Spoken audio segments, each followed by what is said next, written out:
안녕하십니까. 반갑습니다. 저는 장로회 신학대학교의 선교학을 가리키고 있는 박보경이라고 합니다. 이렇게 귀한 자리에 언더우드 수상 축하하는 이런 자리에 저를 초청해 주셔서 강연을 할 수 있도록 기회를 주신 것 너무나 감사를 드립니다. 이번에 저는 언더우드 선교사님의 삶을 조명해 보면서 또 선교학자로서 새롭게 배운 것이 참 많습니다. 그래서 저는 오히려 저에게 많은 배움의 시간이 되어서 오히려 저를 초청해 주신 것에 대해서 감사를 드리고 있습니다. 제가 준비한 강연의 내용은 호레이스 언더우드의 통전적 선교가 어떻게 팬데믹 시대에 살고 있는 우리에게 교회로서 교회 하나님의 백성의 공동체인 교회가 어떻게 선교를 감당해야 하는지 과거에 100년 이상의 100년 전의 이야기를 오늘 우리 시대에 어떻게 적용하면 좋을지를 생각하는 그러한 관점으로 연구를 진행을 했습니다. 준비한 내용을 부분 읽으면서 연구한 내용들을 여러분과 함께 나누고자 합니다. 먼저 지금 현재 우리가 살고 있는 2020년 한국 사회가 코로나 팬데믹 상황으로 인해서 엄청난 인명 피해뿐 아니라 이 강력한 사회적 거리두기로 인해서 방역 조치로 인해서 힘겨운 시간들을 보내고 있는 우리의 상황에 거기에다 더 안타까운 것은 정치적 이념에 따라서 양극화가 격앙되고 또 진보적 정부의 방역 조치를 음모론으로 해석하고 반발하는 보수 진영과 결탁한 극우 우파 진영의 그리스도인의 행보가 사회적 지탄이 되면서 지금 한국 교회 전체가 사회의 공공의 유익에는 관심이 없는 자기 자신들의 종교 행위만 고집하는 반사회적 집단으로 비춰지고 있다는 그런 상황 속에 과연 교회는 어떻게 이 시대의 과제에 대하여서 답변을 찾을 수 있을까, 선교적 과제를 찾을 수 있을까에 대해서 저는 고심을 하게 됐습니다.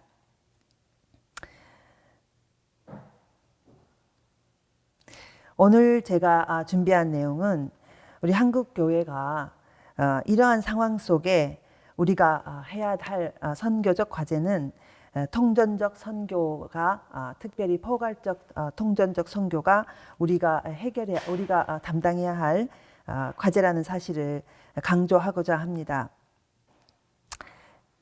저는 이러한 문제의식, 오늘 우리가 겪고 있는 이런 문제의식에서 과거로 돌아가서 130여 년 전에 한국에 도착했던 그리고 또 30여 년 가까운 자신의 생애를 바쳐서 한국 사회에 복음을 전했던 호레이스 언더우드 선교사의 사역을 조명해 보면서 우리에게 주는 교훈이 무엇인가 좀 살펴보려고 합니다.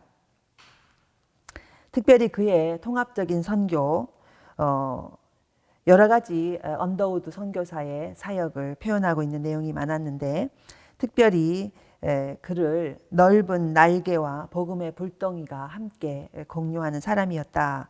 그의 사역을 이렇게 요약하는 내용을 보면서 그가 그 당시에 어떻게 통전적 선교 사역을 감당했나 그리고 그것을 어떻게 실천했나 하는 것을 집중적으로 살펴보게 되었습니다. 물론 저는 언더우드의 선교 사역이 21세기를 살아가고 있는 저희들에게 동일한 방식의 통전성을 담고 있다라고 말하는 것은 아닙니다. 모든 삶은 그 시대의 공간과 시간 안에 머물러 있기 때문에 그렇습니다. 언더우드는 그럼에도 불구하고 그 당시에 그 상황 안에서 자신이 담아낼 수 있는 통전적 선교를 최선을 다해서 감당했다라고 저는 평가를 하고 있습니다.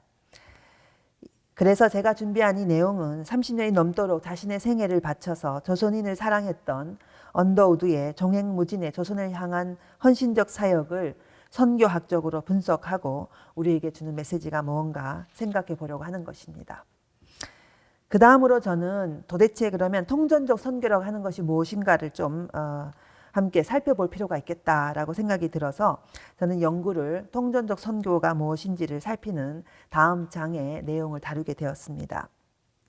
통전적이라고 하는 이 단어가 과연 무슨 뜻일까 살피면서 그것은 여러 가지 이야기가 많이 있지만 이것저것 모아놓은 그런 통합이 아니라 양극단을 허용하는 것도 아니고 획일성을 주장하는 것도 아니며 통전적 이해라고 하는 것은 온전함과 충만함으로 계속적으로 발견하는 그런 과정이다라고 하는 정의를 따라서 통전적 선교를 조금 더 살펴보기로 했습니다. 선교학에서는 통전적 선교라고 하는 이 개념은 1970년도로 거슬러 올라갑니다. 그래서 저는 1970년도에 실제적으로 통전적 선교라고 하는 것이 어떻게 등장하게 되었는지 75년도 나이로비 총회에서 나왔던 통전적 선교의 개념에 대해서, 그리고 바로 그 몇 년 전에 방콕 대회에서 나왔던 통전적 선교의 개념이 결국엔 통전적 구원의 개념에서 나왔는데, 그 개념이 무엇인지에 대해서 제 발표한 글에 나름 정리를 해봤습니다. 간단하게 설명하면 구원은 영혼만으로 이루어지는 것이 아니고 전 존재적으로 일어나야 되는 것이며, 그것은 적어도 4가지 차원, 경제적 정의를 실천하고, 그리고 또한 타인을 소외시키는 일에 저항하고 연대하며, 그리고 또한 삶의 절망에 희망을 구하고, 그리고 정치적 억압을 대항하여 인간의 존엄성을 회복하는 그것이 온전한 오늘의 구원이다라고 하는 이러한 통전적 구원의 이론에 근거해서 그것을 실천하는 것이, 그것을 이루어 나가는 것이 통전적 선교라고 하는 그런 개념으로 이 내용이 발전되어 갑니다. 선교학은 그 이후에 계속적으로 통전적 구원이 무엇인가에 대해서 조금 더 심화시키고 발전하게 되는데, 이제 1990년과 2000년 이후에 다양한 인간 사회에서 경험하고 있는 모든 종류의 억압과 어떤 그런 슬픔과 고통에 대하여서 연대하고 함께 그것을 해결하고 투쟁하는 이런 모든 행위들을 통전적 선교의 개념으로 이해하게 됩니다. 여기에 대하여서 역사적으로 통전적 선교가 어떻게 확장되어 갔는가 하는 것에 대해서 제가 조금 살펴본 이후에 저는 몇 명의 통전적 선교를 얘기하고 있는 학자들의 주장을 좀 살펴봤습니다.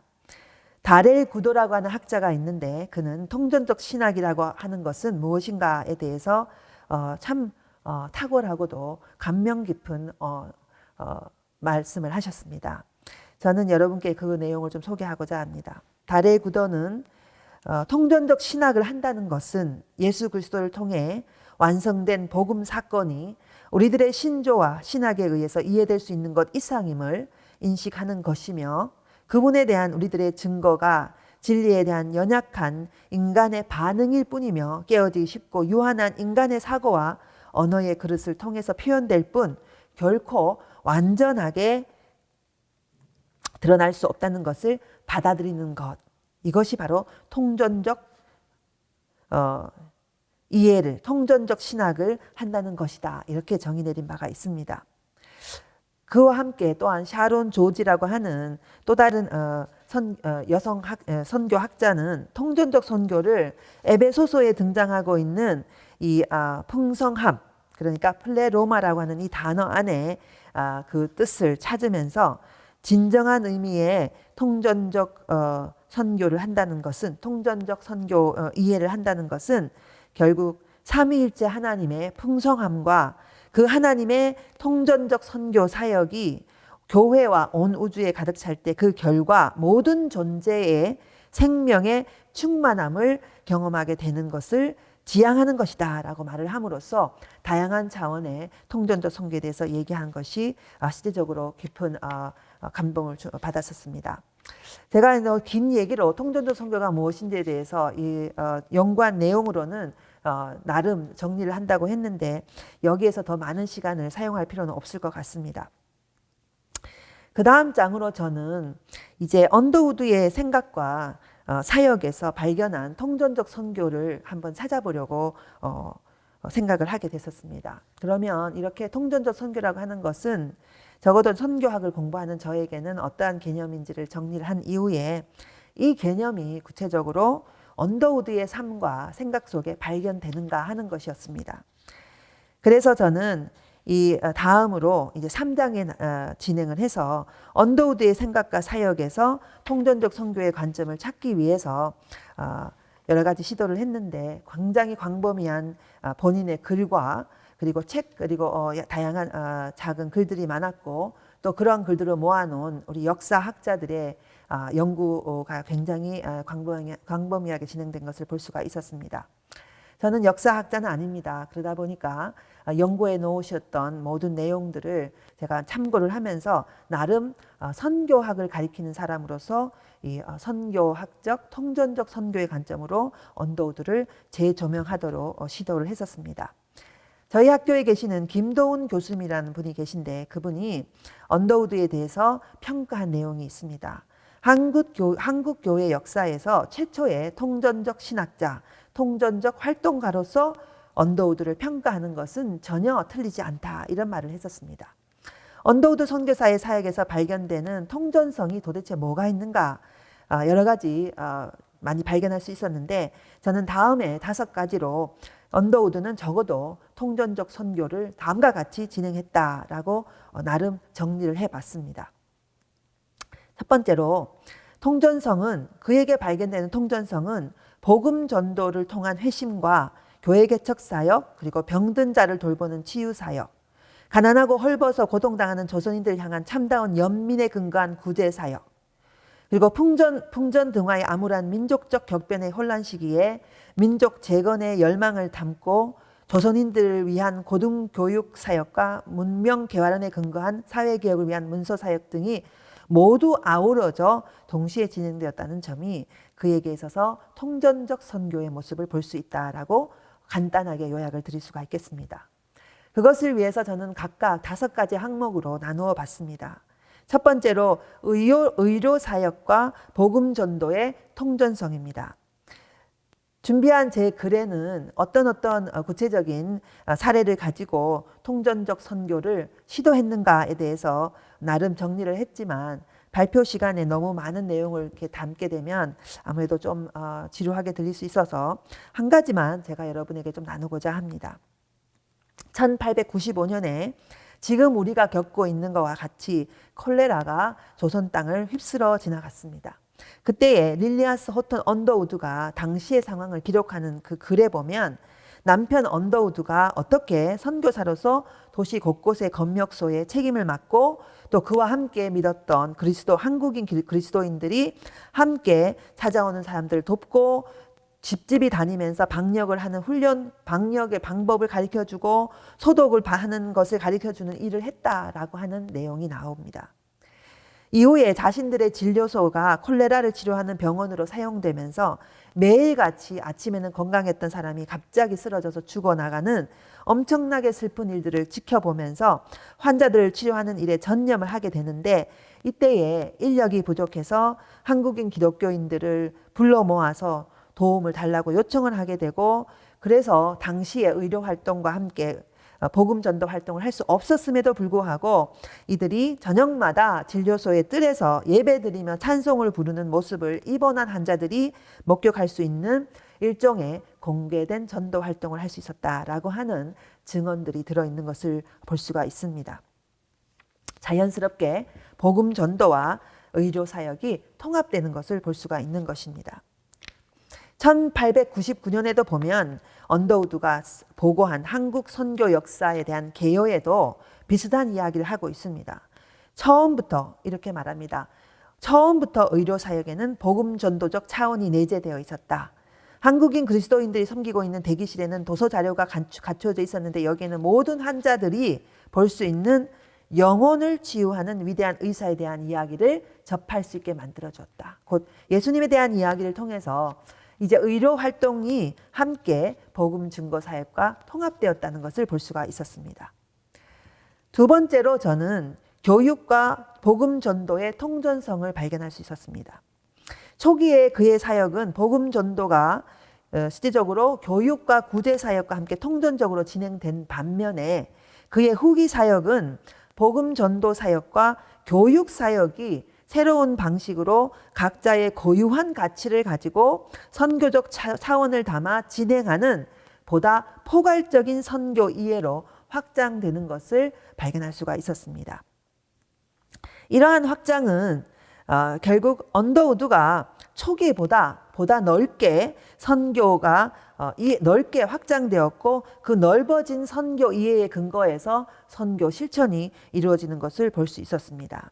그래서 평양 지역에 있었던 선교사들은 보다 더 보수적인 성향을 띠는 반면에 이 서울 지역에 있었던 언더우드는 보다 넓은 선교 이해를 하고 있었다는 것을 확인할 수 있었습니다. 그는 후기에 복음 전도와 교육 사업의 관계에 있어서 교육 사업의 독립적이고 고유한 선교적 차원을 새롭게 발견한 것을 볼 수 있는데 그것을 저는 확장된 통전적 선교 이해로 해석을 해 봤습니다. 가장 최고조를 이루고 있는 바로 그의 사역이 바로 이 학교 조선대학 기독교 대학의 설립이라고 볼 수가 있었습니다.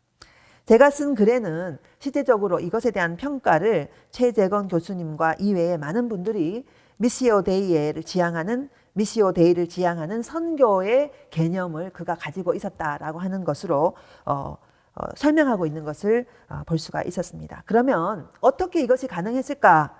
그가 도대체 왜 그런 생각에 변화가 일어났을까? 저는 나름 몇 개의 자료들을 통해서 해석을 해봤습니다. 아마도 에비슨의 영향이 가장 컸던 것이 아닌가. 그리고 저는 그의 뒤에도 제가 말씀드리겠지만 그의 아내였던 그 언더우드 여사의 영향이 컸을 것이다 라고 생각을 하게 됐습니다. 즉 다른 선교사들이 의료 활동을 선교의 예비 단계로 이해하는 반면에 언더우드는 의료 활동 자체를 수단이 아니라 한 걸음 나아가 기독교적 사랑의 실천이라고 하는 에비슨의 의료 선교 철학을 공유한 것으로 판단을 합니다. 정리를 해보면 언더우드의 선교 사역은 초기보다는 후기에 좀 더 확장된 통전성을 보이고 있는데 선교사 초년생으로 현장에 왔을 때 20대 중반이었던 사람이었습니다.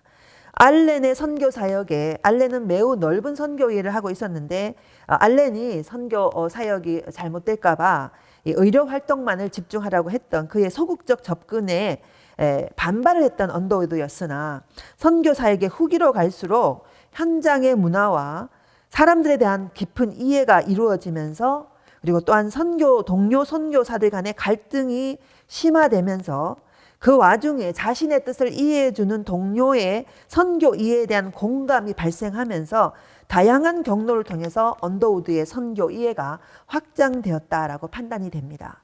결국 선교사는 현장에 영향을 줄 뿐 아니라 자신도 그 현장에서의 경험을 통해서 영향을 받기도 하고 그의 신학이 변화를 가지고 올 수 있다고 하는 것을 여기서 발견할 수가 있는 것입니다.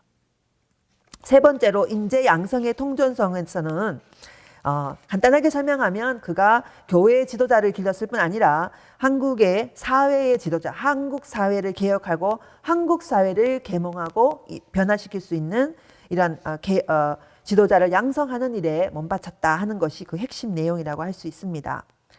그 이유는 그가 왜 이런 생각을 하게 됐을까?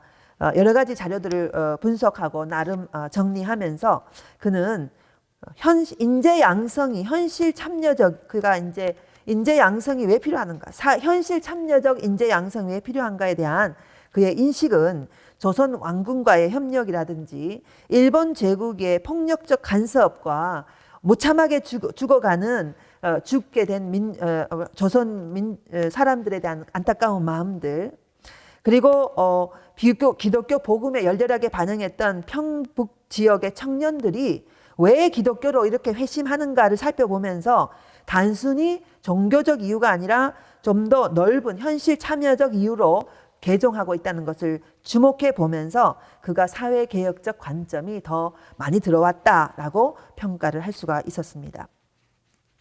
언더우드는 그것을 위해서 다양한 시도들을 했는데 YMCA를 시작을 했다든지 그리고 이 학교 연세대학교의 전신이었던 바로 이 학교를 세웠던 그러한 일들이 바로 결국에는 인재 양성의 통전성을 볼 수 있는 내용이라고 말씀드릴 수가 있겠습니다.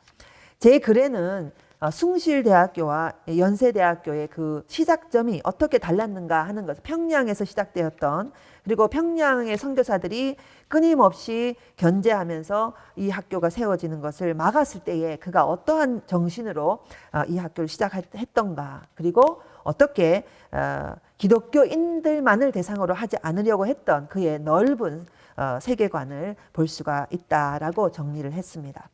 네 번째로 통전성은 문화와 종교 이해의 통전성입니다. 19세기 말 서양 선교사들의 세계관 속에 선교 현장의 문화와 종교에 대한 존중을 기대하는 것은 사실 불가능한 일입니다. 언더우드도 그 시대 사람이었기 때문에 언더우드도 당연히 한국의 문화를 존중하려는 마음이 처음부터 있었다고 말할 수가 없습니다. 그러나 그가 한국에 머물면서 사역의 후반기로 갈수록 놀랍게도 조심스럽게 한국의 문화와 종교에 깊은 관심을 가지기 시작을 했고, 거기에 대하여 우호적인 마음을 가지게 되었다는 것을 그의 글들을 통해서 발견할 수가 있었습니다. 특별히 1910년에 출판한 The Religions of Eastern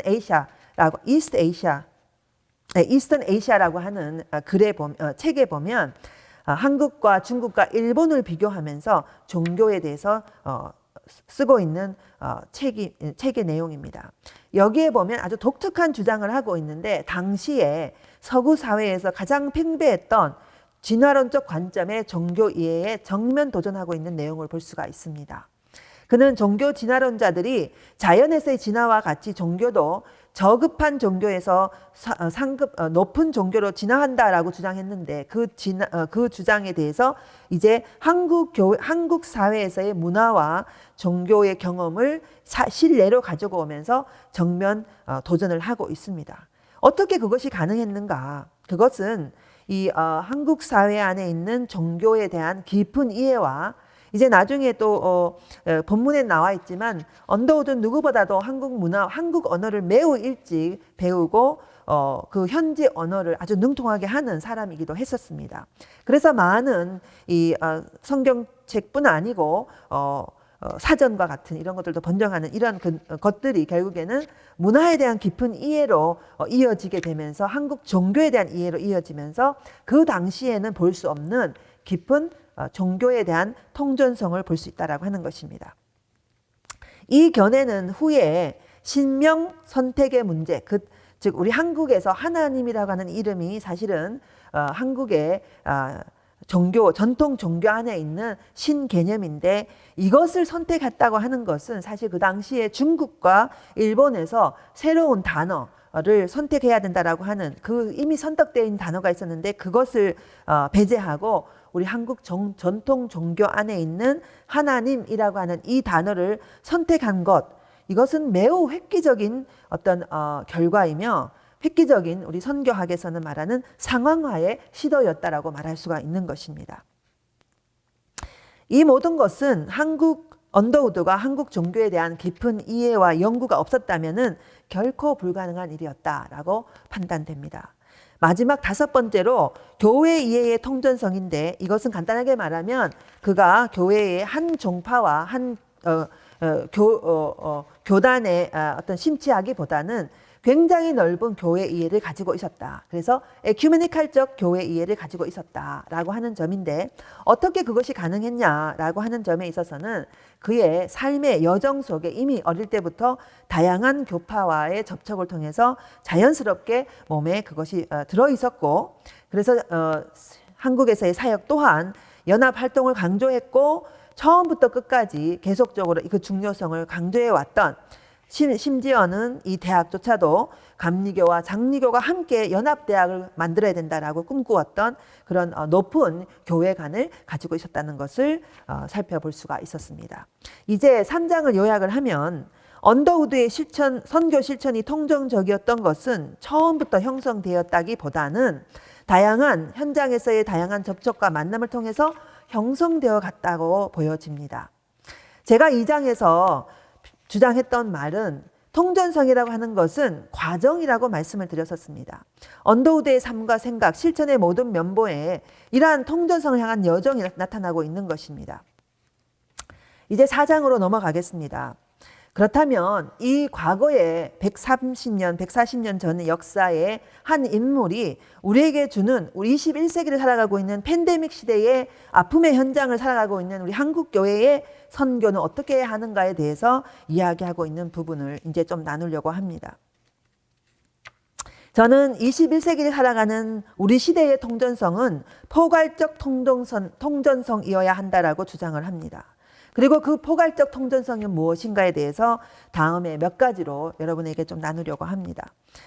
첫 번째로 생태학적 실천을 포함하는 선교로 나가는 것이 우리에게 주어진 21세기 포괄적 통전적 선교이어야 한다라고 하는 것입니다. 간단하게 말하면 언더우드는 그 당시에 자기가 할 수 있는 세계관 안에서 지속적으로 더 신학의 발전을 통해서 자기 안에서의 새로운 도전을 통해서 통전적 선교 이해를 만들어 갔던 것처럼 우리 시대도 우리에게 직면한 자기가 만났던 그 사람들과 그 현장과의 새로운 만남을 통해서 자기의 신학이 발전했던 것처럼 우리의 신학도 우리의 통전적 선교 이해도 우리의 현장과 만나서 더 발전하고 더 깊어져야 하는 과제가 우리에게 있다라고 하는 것입니다. 그것이 바로 앞에 2장에서 제가 잠시 설명드렸던 통전적 선교 이해의 이제 에큐메니칼 진영의 선교 학계에서 말하고 있는 이 통전적 선교 이해의 여정에도 발견되는 것입니다. 따라서 통전적 선교라고 하는 것은 온전한 존재로서의 인간뿐 아니라 이제는 생명의 모든 영역에 온전한 풍성함을 지향하는 것이 우리에게 필요하다라고 저는 말씀드리려고 하는 것입니다. 지금 전 세계는 뉴 노멀 시대의 삶에 진입하면서 그전에는 경험하지 못했던 새로운 인간 실존의 성찰을 요구하고 있습니다. 새로운 인간 실존은 이제 인간이 자연과 고립된 존재가 아니라 인간은 생태 그물망 속에 연결되어 존재하며 온 세상의 세계의 피조물의 생태계 그물망 속에서 서로 의존적 존재라는 사실을 깨닫게 만들어줬습니다. 동시에 코로나 사태는 인간이 스스로 탐욕으로 얼마나 자연의 저주를 스스로 초래하는 이러한 현실을 우리가 만들어낼 수 있는가 하는 것을 배우고 있습니다. 그러므로 우리 교회가 해야 하는 선교적 과제는 생태신학적 차원을 포함시키는 그 불가피한 과제가 우리 앞에 있는 것이고 그것을 위한 첫걸음을 포괄적 통전성의 첫걸음을 떼야 하는 이미 뗐다고 보는데 떼야 하는 그러한 시기에 우리가 와 있다고 저는 생각을 하게 됐습니다. 두 번째로 21세기 포괄적 통전적 선교는 공감과 환대를 실천하는 선교애로 발전하는 것이라고 생각합니다. 언더우드가 도착하여 함께 동고동락했던 조선 땅은 개화와 사회개혁의 과제를 앞에 두고 심각한 외세의 침략으로 풍전등화의 상황에 있었던 격동의 시기였습니다. 이러할 때에 언더우드는 기독교 신앙을 전파하고 조선인의 영혼 구원만을 위해서 노력하지 않고 그는 조선의 왕실과 협력했고 릴리아스 언더우드는 명성황후의 친구가 되어 주었고 개화를 위한 과감한 행보를 격려해 주었고 그리고 무참하게 죽어갔던 그 명성황후의 죽음을 기록에 남겼고 언더우드는 일제의 잔인한 폭도 앞에 살해당한 비통스러운 아내의 죽음 앞에서 두려워 떨고 있는 고종을 위해서 자신이 할 수 있는 모든 방법을 동원해서 그의 안위를 지키려고 노력을 했었습니다. 콜레라로 인해 고통 중에 있던 민중의 아픔을 덜어주려고 노력했습니다. 언더우드가 당시에 조선 땅의 아픔에 응답하려고 했던 것처럼 우리들의 포괄적 통전적 선교라고 하는 것 또한 우리들의 시대의 아픔에 응답해야 하는 것입니다. 우리가 지금 직면하고 있는 선교적 과제는 갑작스러운 전염병으로 고통받는 사람들을 위로할 뿐 아니라 전염병의 추가적 확산을 위한 사회적 노력에 참여하면서 교회가 방역에 솔선수범하고 사회보다 더 높은 윤리적 삶으로 모범적 삶의 실천하는 것, 이러한 것들이 포함되어야 합니다. 존경하는 크리스토퍼 라이트라고 하는 학자가 있는데 그분이 이런 말을 했습니다. 하나님의 백성의 윤리적 삶의 가시성 자체가 선교적 행위가 된다, 이렇게 말을 했습니다. 코로나19로 인해서 우리의 이웃은 갑작스러운 고통의 현실 속에 내동댕이 처해 있습니다. 저는 저의 친언니를 코로나19로 잃고 삶과 죽음이 얼마나 가까이 있는지를 다시 배우게 됐습니다. 소시민적 일반인들이 고스란히 피해를 받고 있다는 사실을 깨닫게 됐습니다. 이때에 교회의 선교는 논리적 차원의 통전성을 넘어서야 합니다. 고통 중에 있는 사람들에게 공감과 환대를 구체적으로 실천하는 통전적 성육신적 선교가 실천되는 것, 신학의 논리성을 넘어 아픔의 현장으로 스며드는 성육신적 동행과 공감과 환대의 실천이 우리에게 필요하다. 저는 그것이 21세기 상처 입은 사람들을 향한 환대의 사역, 그것은 여기서 한 가지 제가 여기는 간단하게 넘어가는데, 상처 입은 치유자가 될 때만 진정한 공감과 환대의 선교가 가능해집니다. 교회도 함께 상처 입은 존재로서 온 사회가 감내하고 있는 이 아픔과 이 상처를 함께 공감하고 환대하는, 함께 그것을 치유하려는 노력이 우리 안에 필요하다 생각을 하게 됐습니다. 세 번째로 저는 언더우드 선교의 통전적 선교를 통해서 여성과 남성의 동반자적 협력의 선교회로 21세기가 나가는 것이 진정한 포괄적 통전성의 방향이라고 말씀드리려고 합니다. 한 사람의 선교 위에는 주위의 다양한 역량에 의해서 지속적으로 변화를 경험합니다. 언더우드의 삶과 사역에 있어서 지대한 공헌을 한 인물이 바로 그의 아내 릴리어스 호턴 언더우드입니다. 그녀는 독신의 몸으로 한국에 의료 선교를 펼치기 위해서 홀로 온 당찬 여성이었습니다. 이 릴리아스 호턴 언더우드는 31세가 되어서 늦게서야 의료 선교사가 되기 위해서 시카고 여자 의대에 입학을 하고 의사가 되어서 37세의 나이에 1888년 3월에 미국에서 파송받아 북장로교 의료 선교사로 여성으로 한국에 오게 됩니다.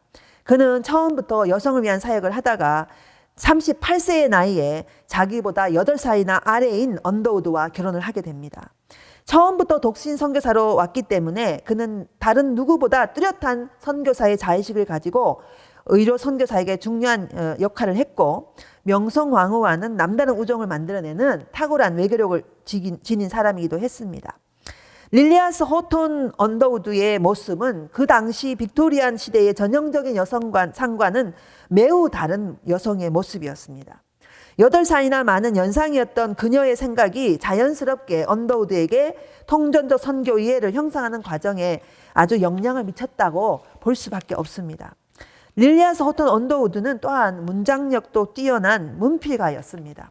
그가 남긴 책은 매우 다른 관점으로 그 당시의 한국 사회를 아주 아름답게 그려내고 있습니다. 그 책을 여러분들 제가 읽으면서 여성의 글쓰기가 이렇게 다르구나 하는 것을 제가 느꼈습니다.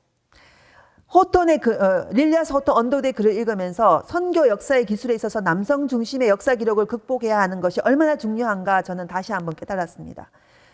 역사 방법론이 남성 중심적이고 공적 중심의 기술로 인해서 사적 영역에 있었던 여성들은 무시되거나 남성 선교사들의 부록의 정도로만 기록되어 있는 경우가 대부분입니다. 이럴 때에 그녀가 자신의 필체로 글을 남긴 것, 그것은 언더우드를 영웅으로서의 선교사가 아니라 그저 평범한 한 인간으로 다시 그려내는, 평범한 사람으로서의 이야기 재탄생시키는 여성적 글쓰기를 발견할 수가 있는 것입니다. 그녀가 함께 협력했던 것에 말씀을 드리고, 마지막으로 저는 네 번째로 일방적 선교에서 에큐메니칼 우정의 선교로 나아가는 것에 대해서 말씀드리려고 합니다. 언더우드가 복음의 열정과 넓은 날개를 가진 선교사로서 평양 지역에 있던 선교사보다 더 넓은 에큐메니칼적 선교 이해를 가지고 있었다는 점, 이러한 점들을 지목해 보면서 참 그 시대에는 볼 수 없는 탁월한 넓은 선교 이해를 가졌다고 말할 수 있으나, 그럼에도 불구하고 그는 문화 식민주의적 한계를 결코 극복할 수 없었습니다. 그러한 관점에서, 오늘날 관점에서 본다면 언더우드는 서구에서 비서구로의 선교라고 하는 일방적 선교의 유형을 결코 벗어날 수 없었습니다. 그러나 21세기 우리의 시대는 문화 식민적이고 일방적 선교의 패러다임을 넘어서야 하는 시대에 살고 있습니다. 모든 곳에서 모든 곳의 선교의 시대, 세계 기독교의 시대에 우리는 살고 있는 것입니다. 이때에 우리에게 필요한 것은 다자간 선교적 대화를 통한 에큐메니컬 우정 선교의 실천이라고 말할 수 있습니다. 존경하는 서정훈 교수님은 저의 스승이신데, 진정한 일체감은 지적이고 관념적이기보다 정서적 차원에서 하나가 되는 것이다 라고 말을 한 적이 있습니다. 동지적 우애감이 없는 나눔은 참다운 나눔이 아니라는 것입니다. 미국의 여성 선교학자 다나 로버트는 글로벌 선교의 핵심적 요소로서 우정에 대해서 얘기한 적이 있습니다. 저는 오늘 지금 발표에선 시간이 없어서 넘어가겠지만 기회가 된다면 꼭 읽어주시길 바라는데, 제가 최근에 경험한 우정선교의 에큐메니칼 우정선교의 사례로 한국의 영등포 노회와 독일의 발주 노회와 아프리카 가나의 가나 장로교회의 3자 간 우정선교가 어떻게 시간을 들여서 10년 동안 진행되며 다시 그것이 어떻게 발전되게 됐는지, 그리고 그 여정이 어떻게 현재 진행형인지를 제 글에 좀 정리해서 나누었습니다. 마지막으로 이제 21세기 포괄적 통전성의 선교는 정서적 교류, 우정의 나눔의 단계까지 나아가는 것. 이 포괄적 통전성은 장기간의 에큐메니컬 연대와 교류를 통한 겸손함 속에서의 우정의 나눔을 실천함으로 가능해질 것이다 라고 말씀을 드리려고 합니다. 이제 나오는 말 말씀드립니다. 저는 과거에 있었던 한 사람의 이야기를 조명해 보면서 그의 통전적 선교가 어떻게 우리에게 중요한 교훈을 주는가 살펴보았었습니다. 언더우드의 선교를 살피면서 저는 제가 도달하기를 바랬던 21세기 통전적 선교의 모습이 좀 뜻밖이다라는 그런 결론을 내리면서 글을 마무리하게 됐습니다. 이제 글을 마무리하면서 바라기는 이 글이 과거 돌아보기인데,